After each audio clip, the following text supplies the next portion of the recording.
Yeah. We've been thinking about some of the beginnings of this country. Back in July, we talked about how it was founded and some interesting stories, and some that I had discovered doing some research on it, wasn't aware of, that really it was July 2nd more than July 4th that was celebrated as the actual founding. That's when they passed, the Congress, the delegates actually approved our founding this country.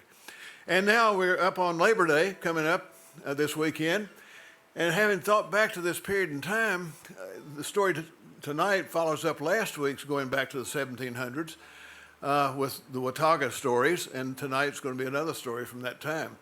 But our Boones Creek Historical Trust president, Lily here? There she is. Brought the flag down and suggested, as we've been in this historical period, it'd be a good time for us all to stand and do a Pledge of Allegiance. Why don't we do that? Good. Yeah.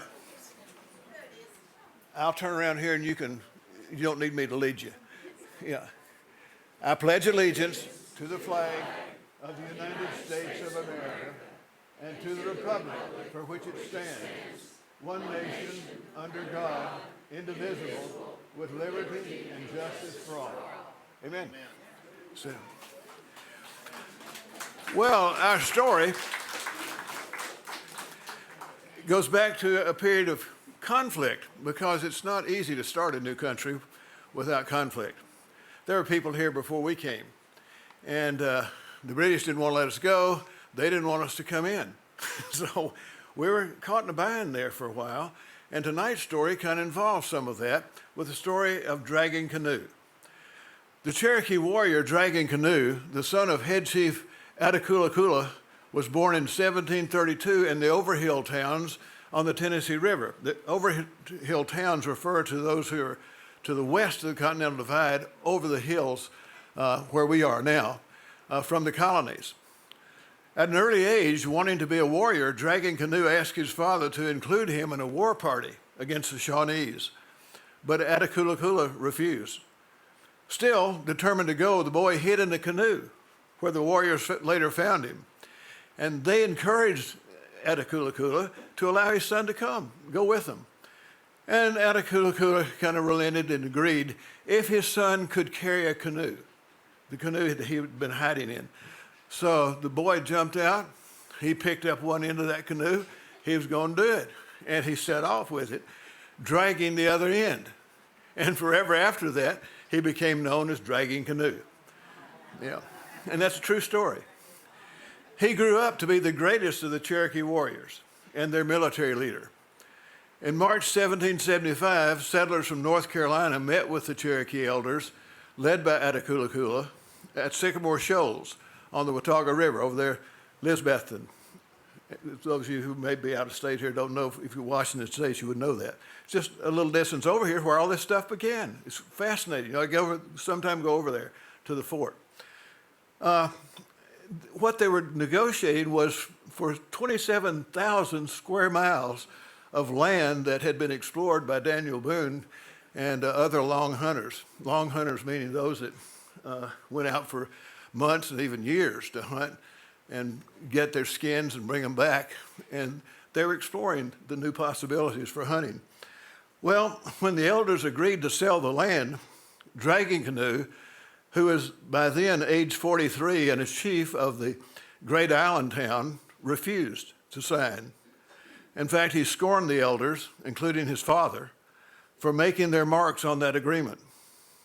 Angrily stomping the ground, he warned that he would make the settlements dark and bloody as a result of the Wataga purchase. From that time on until his death in 1792, Dragging Canoe refused to attend treaty discussions between the Cherokees and the Americans. In 1776, 14 northern tribes sent envoys to the Overhill towns to offer an alliance with the Cherokees, suggesting that the Revolutionary War provided a perfect opportunity to strike the new white settlements and to secure their own lands. The Cherokees agreed, and they soon launched a three-pronged attack. Chief Old Abram led a band of warriors against the Wataga and Nolichucky settlements. Raven and his warriors struck Carter's Valley, Dragging Canoe and his warriors fought at the Battle of Island Flats, where he was wounded. The settlers initially suffered heavy losses, but the arrival of reinforcements proved too much for the Cherokees, and they were defeated. Well, at that time, many of the Cherokee leaders, seeing that the die was kind of cast, argued against any further fighting, but Dragging Canoe refused. For 17 years, he planned, led, and directed his warriors in bloody warfare, determined to stop the white immigration and hold on to Cherokee culture and Cherokee land. As the head of the Overhill towns at Malaco, Dragging Canoe fought to defend the Overhill towns against the colonial militia who attacked and destroyed many of those towns. Deciding it was better to leave those burned towns, Dragging Canoe and his warriors established new towns for themselves farther down the Tennessee River at Chickamauga Creek in the winter of 1776-77. This group became known as the Chickamaugas.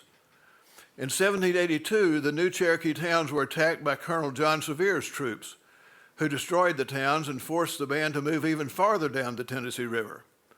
There, Dragging Canoe established the 5 lower towns, below the shoals and the rock barriers of the Tennessee River Gorge. This band became known as the Lower Cherokees.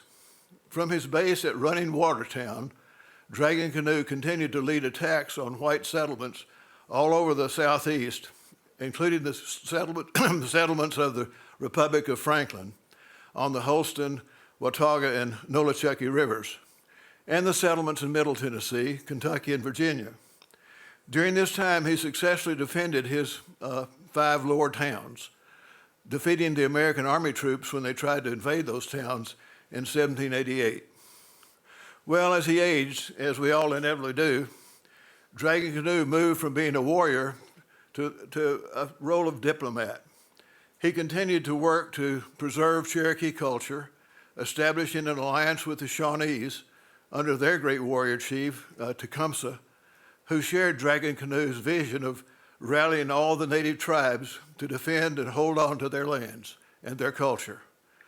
Following diplomatic missions to the Creeks, Chickasaws, and Choctaws, an exhausted Dragging Canoe died of a heart attack on March 1st, 1792, in Running Water, one of the lower towns he had helped to found. And that's the story. It's in many ways.